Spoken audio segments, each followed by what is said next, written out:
Compte tenu de l'urgence climatique à laquelle nous sommes confrontés, le prochain exécutif aura la responsabilité d'accélérer le rythme de la transition énergétique et écologique.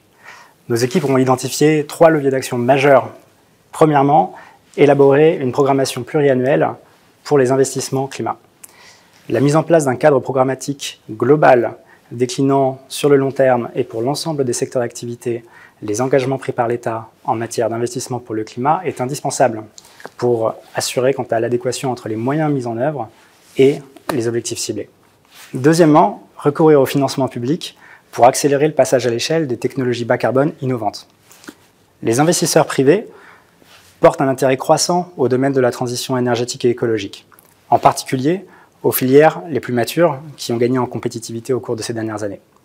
Le recours au financement public est en revanche indispensable pour les filières situées à des niveaux de maturité moins avancés sur les plans technologiques et commerciaux. C'est le cas par exemple des technologies de production d'hydrogène bas carbone ou également des technologies de stockage d'énergie. La compétitivité et le développement de ces filières dans les années à venir passera par un passage à l'échelle et une industrialisation pourvoyeuse d'emplois. Troisièmement, compléter le dispositif d'accompagnement de la transition énergétique et écologique par de nouvelles mesures fiscales. Cela pourrait par exemple passer par des mesures d'allègement des charges sociales et patronales à destination des entreprises dont les activités sont à l'origine de bénéfices environnementaux.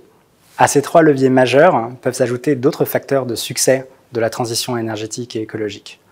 C'est le cas par exemple de la simplification du cadre administratif et réglementaire, de la mobilisation des collectivités locales ou encore de l'adaptation de l'offre de formation pour accompagner les travailleurs vers ces nouveaux métiers.